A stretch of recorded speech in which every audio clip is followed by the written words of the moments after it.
պարոն Մամիջանյան,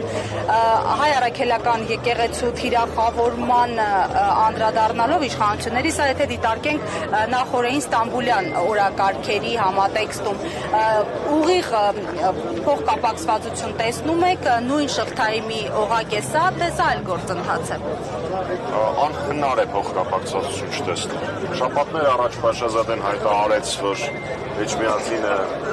իրենց պատմական տարածքներն են եւ այլն, դրանից մի քանի օր անց Փաշինյանը սկսեց իր արշավը հայոց առաքելական Սուրբ եկեղեցու վրա։ Գիտեք, այստեղ ճանապարհին գալուց մի միտք էր անդադար մտքումս պտտվում։ Եթե տարբեր թվականներին կային տարբեր մարդիկ, որոնք ասում էին հավատում էին, որ ինքը ինչ-որ լավ բան է անելու, կամ ասում էին, որ իրենց սա չի վերաբերվում։ Հիմա սա վերաբերվում է բառացիորեն բոլորին։ Փաշինյանը դուրս է եկել հայ առաքելական Սուրբ եկեղեցու դեմ, դուրս է եկել պետականության դեմ որպես այդպիսի, դուրս է եկել մեր բոլոր ազգային արժեքների դեմ։ Ես գիտեմ, որ ինքը ու իր նմանները, ինչպես պարոն Կարապետյանն էր ասել, իրոք մի փոքր խմբակ են, մարգինալների խմբակ են։ Մենք պետք է ապացուցենք, որ այդ խմբակը չի կարող մոռացության մատնել մեր բոլոր ազգային արժեքները։ Չկա մի մարդ, ում պայքարը սա այլևս չի։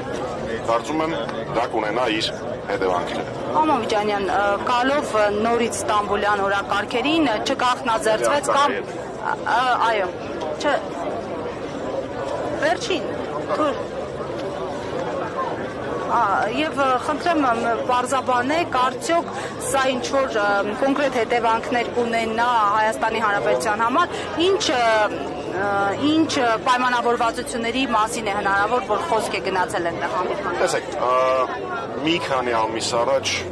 ես իմ գործընկերները հայտարարել էինք, որ Փաշինյանը Թուրքիային դարձնում է միջնորդ հայ-ադրբեջանական հարաբերություններում։ Ցավոք դա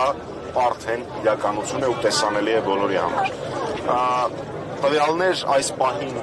չկան, թե ինչ է կոնկրետ քննարկվել, բայց կարծում եմ ակնհայտ է, որ եթե նախորդ օրը տեղի ունեցել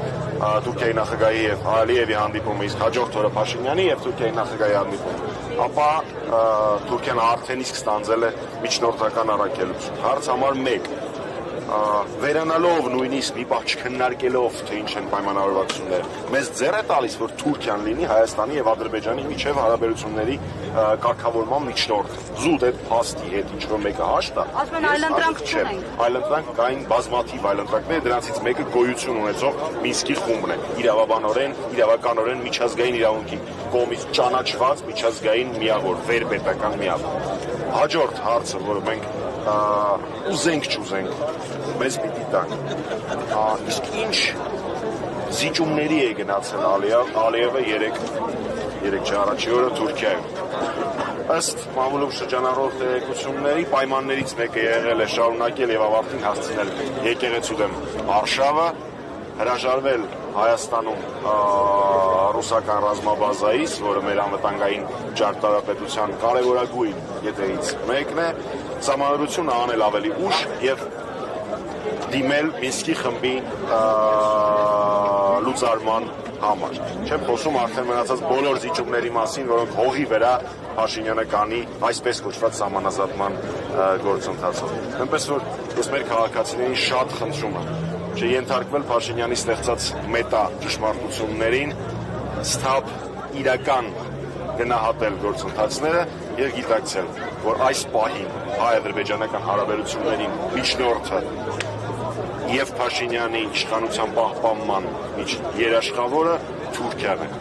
Ես կարծում եմ մենք դրա հետ հաշտ չենք կարող լինել։ Առաջիկայում, որովհետև Ադրբեջանը եւ Թուրքիան մի քանի կողմից այսպես գործընթացներ են ձեռնարկել, ինչպես դուք նշեցիք, եւ շնորհիվ է Թուրքիայով արդեն իրականացվում Բացիակ եկեղեցու դեմ հստակ պահանջներ ներկայացված ուներ Փաշինյանը իրականացում։ Այս ամենը այս ամենը ուշ էր դեռևս 2018 թվականի ապրիլի 25-ից սկսած, դեռևս որ այդ հարցը ուշ չի լինի, ուշ էր դեռևս 2018-ի ապրիլի 25-ից, Հանրապետականը 2018-ի ապրիլի 25-ից պայքարում։ Մի քանի տրամաբանական կետերով գանք, թե ինչ է պետք անել։ Կա մեկ տարբերակ իշխանապետությունը Փաշինյանին իշխանությունից հեռացնել, այլ որևէ լուծում գոյություն չունի։ Առաջին դեպքում։ Երկրորդ, դրան հասնելու ամենաիրատեսական, հնարավոր, ամենահավանական տարբերակը իմպիչմենտի գործընթացն է, որը նախաձեռնել է Հանրապետական կուսակցությունը եւ պատիվորեն խմբակցությունը Դավիթ Համբարձումյանի տեխնացությամբ։ Ինչպես է դա արվելու։ Իհարկե բոլորիս համատեղ պայքարով, առանց լայն ժողովրդական կոնսոլիդացիայի այդ գործընթացը հնարավոր չէ։ Եվ դուք կարող եք տեսնել, թե Դավիթ Համբարձումյանի կոչով մեր բոլորի նախաձեռնությամբ արդեն իսկ ինչ հոծ բազմություն է հավաքվել այս պահին իր աջակցությունը ցուցադրելու հանրաքելական Սուրբ եկեղեցուն, բայց վստահ եմ, որ այս բոլոր հավաքված մարդիկ ու հազարավոր այլ մարդիկ գիտակցում են, որ եկեղեցու դեմ արշավը եւ Փաշինյանի իշխանության մնալը փոխկապակցված իրադարձություններ են։ Ուստի եթե դու ուզում ես պաշտպանել եկեղեցին, ապա պիտի պայքարես Փաշինյանի հեռացման համար։ Բոլոր քաղաքական, բարդ վերլուծական տեքստերի ժամանակները վաղուց արդեն անցել են։ Ժամանակն է գործ անել։ Ես կարծում եմ, որ Փաշինյանը հայ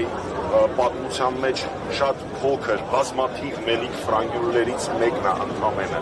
եւ մի չնչին մելիք ֆրանգյուլ չի կարող պայքարի դուրս գալ լուսավորչի աթոռի, մեր համար սուրբ աթոռի դեմ։ Ուստի իհարկե ոչ չի հաջողվի, բայց